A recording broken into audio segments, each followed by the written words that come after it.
রহিম। আমরা নোয়াখালীবাসীদেরকে আমি আমার ব্যক্তিগত পক্ষ থেকে আমাদের সাথে যারা উপস্থিত সবার পক্ষ থেকে প্রথমে ধন্যবাদ জানাচ্ছি। আজকে আমরা একটা বিশেষ সময়ে এবং বিশেষ মুহূর্তে আমরা এখানে উপস্থিত হয়েছি। বিশিষ্ট ক্রীড়া সাংবাদিক এবং যিনি আলোচিত ইউটিউব কন্টেন্ট রিয়াসাত আজিম, নোয়াখালীর একজন কৃতি সন্তানকে নিয়ে যিনি ক্রিকেট টিম নোয়াখালী রয়্যালস নামক ক্রিকেট টিম বিসিবি থেকে ক্রয় করার ইচ্ছা প্রকাশ করেছিলেন, তার বিরুদ্ধে কিছু উদ্ধত্তপূর্ণ বক্তব্য রেখেছেন। তার এই উদ্ধত্তপূর্ণ বক্তব্য, কুরুচিপূর্ণ বক্তব্য নোয়াখালীবাসীর সকল মানুষকে আবেগে অনুভূতির জায়গায় আঘাত করেছে।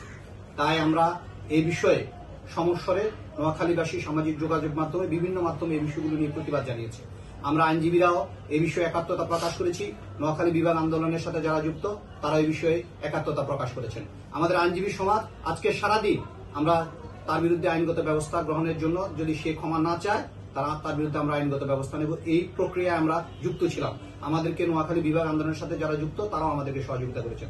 আমাদের সাথে যুক্ত ছিলেন অ্যাডভোকেট আজিজ সালমান, সমন্বয়ক হিসাবে সমন্বয়কদের সাথে যিনি কাজ করেন, নোয়াখালীর একজন সন্তান জাহিদ হাসান, অ্যাডভোকেট মোহাম্মদ রুহুল কুদ্দুস পাটোয়ারি, বাংলাদেশ সুপ্রিম কোর্টের একজন আইনজীবী এবং নোয়াখালী বিভাগের একজন সমন্বয়ক হিসেবে যিনি দায়িত্ব রয়েছেন আন্দোলনের, খোরশেদ আলম, এবং বাংলাদেশ সুপ্রিম কোর্টের আরেকজন আইনজীবী সামাজিক যোগাযোগ মাধ্যমে যিনি সরব, অ্যাডভোকেট মনির উদ্দিন এবং অ্যাডভোকেট ইসলাম শফিকও আমাদের মাঝে উপস্থিত রয়েছেন। আমি মোহাম্মদ আজিজুর রহমান। আজকে সারাদিন এই বিষয়গুলো নিয়ে আমরা অবহিত ছিলাম এবং নোয়াখালীবাসী যারা আমাদেরকে এই বিষয়গুলো দেখেছেন, শুনেছেন এবং নোয়াখালীবাসীর আবেগ অনুভূতি নিয়ে এই সাংবাদিক যে কুরুচিপূর্ণ বক্তব্য রেখেছে, আমরা মনে করি এই ধরনের বক্তব্যকে আমরা আজকে শুধু প্রতিবাদ নয়, আমরা ঘৃণাভাবে প্রত্যাখ্যান করি।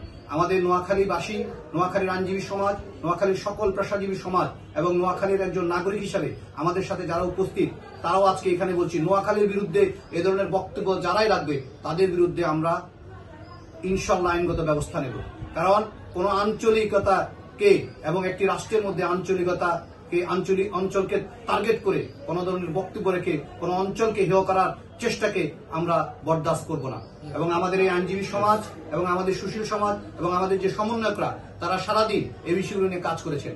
আমরা রিয়াসতকে আমরা বিভিন্নভাবে আমরা আহ্বান জানিয়েছি ক্ষমা চাওয়ার জন্য। আমরা কিছুক্ষণ আগে জানতে পেরেছি তিনি ক্ষমা চেয়েছেন এবং আমরা অন্যান্য যারা নোয়াখালী নিয়ে বিভিন্ন বিভাগ সময় এবং নোয়াখালী ক্রিকেট টিম যখন আমরা বিপিএল আসার জন্য অনেকে বিভিন্নভাবে উস্কানি দিচ্ছেন, তাদেরকে আহ্বান জানাবো আপনারা উস্কানি দিবেন না।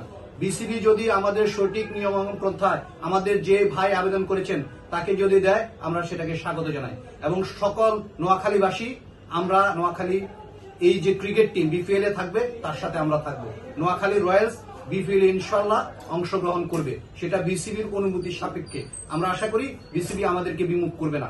এবং আমাদের আইনজীবী সমাজ আজকে সারাদিন যখন আমরা এই সংবাদটি পড়েছি এবং এই সংবাদটা আমরা যখন নোয়াখালীবাসীর সাথে আমরা ব্যথিত হয়েছি, আমরা আশা করি নোয়াখালীবাসী সকল বিষয়ে আমাদের সাথে একতাবদ্ধ থাকবেন। নোয়াখালীর পথ চলা এখানে শুরু নয়, নোয়াখালীর পথ চলা আগামীতে আরো বেশি বেগবান হবে। নোয়াখালী বাংলাদেশের ইতিহাস, ঐতিহ্য, সংস্কৃতিতে একটি সমৃদ্ধ জেলা।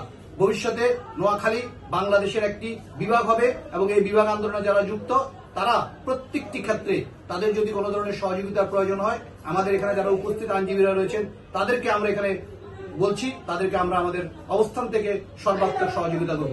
নোয়াখালীর আইনজীবী সমাজ এবং নোয়াখালীর নাগরিক সমাজ এবং সচেতন সমাজ নোয়াখালীর বিরুদ্ধে কোন ষড়যন্ত্রকে বরদাস্ত করবে না ইনশাআল্লাহ। আপনাদের সকল নোয়াখালীবাসীকে আমাদের আজকে যারা উপস্থিত সবার পক্ষ থেকে ধন্যবাদ জানিয়ে আজকের এখানে আমাদের বক্তব্য শেষ করছিলাম। আসসালামু আলাইকুম। সবাই ভালো থাকবেন, সুস্থ থাকবেন। সমগ্র বাংলাদেশের মানুষ আমাদেরকে ভালোবাসেন, আপনারা সেটা প্রত্যাশা রাখি এবং নোয়াখালীর সকল মানুষকে আবারও ধন্যবাদ জানিয়ে আমি আমার বক্তব্য এবং সবার পক্ষ থেকে ধন্যবাদ জানিয়ে এখানেই শেষ করছি। আসসালামু আলাইকুম।